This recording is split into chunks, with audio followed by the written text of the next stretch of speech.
درود بر شما کاربران سایت روا20.ir و کانال اینستاگرامی ملیسا گیاه و همچنین کانال آپارات آموزه 20.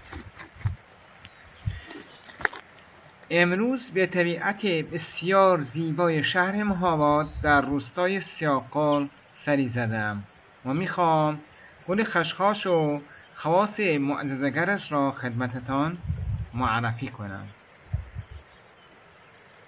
گل‌های زیبایی که مشاهده می‌فرمایید گل‌های خشخاش هستند.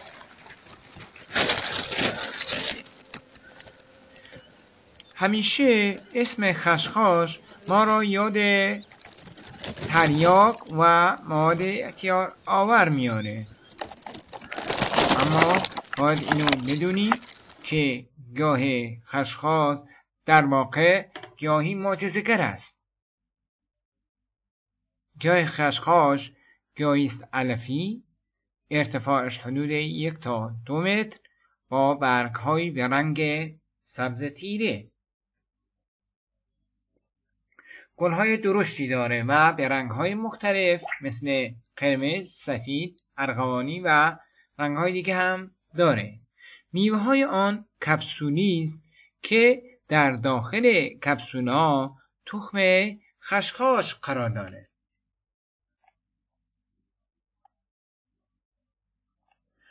همون کپسولی که هست و مشاهده می‌فرمایید اگر اینو برش بدن ماده شیر مانندی از آن خارج می شود که این ماده تریاک است. اما اینو بدونید گل خشخاش، دانه، ریشه و برگ آن همگی خواص مفیدی در طب سنتی دارند و این خواص معجزه‌گر هستند. اما شیره گل این گیاه که از آن تریاک تهیه می شود ماده‌ای است اعتیاد آور و سمی که در تولید داروهای مسکن مانند مورفین ها از آن استفاده می شود. به همین دلیل شیره خشخاش رو حتما باید زیر نظر متخصص طب سنتی مصرف نمایید. در کل گل خشخاش برای رفع تشنگی، التهاب، یبوست، هضم غذا و موارد زیادی همچنین برای پوست، مو، قلب، ریه مفیده. گیاه خشخاش گیاهی است خواب‌آور که برای افراد بی‌ویژه گرم مزاج به عنوان ضد اسهال هم استفاده می شود. برای درمان سرفه خشک همراه با عسل خیلی خوبه. برای سلامت استخوان‌ها با وجود داشتن آهن و فسفر زیاد خیلی مفیده و تقویت سیستم ایمنی بدن رو انجام میده.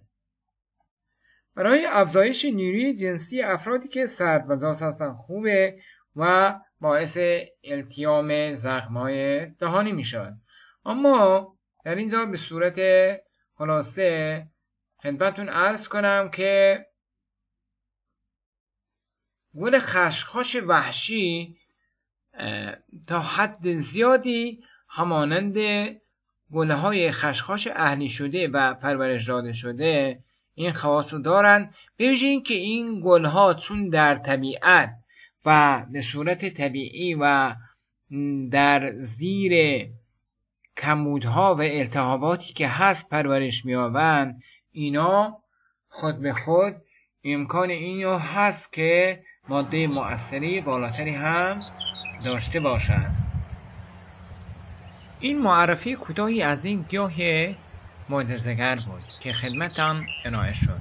انشاءالله در جلسات آتی به صورت مورد به مورد و تخصصی در مورد خواص خشخاش بحث خواهیم کرد و همچنین روش استفاده از این گیاه معجزه‌گر را خدمتتون عرض خواهم کرد. پس کانال و سایت ما را دنبال کنید. با تشکر.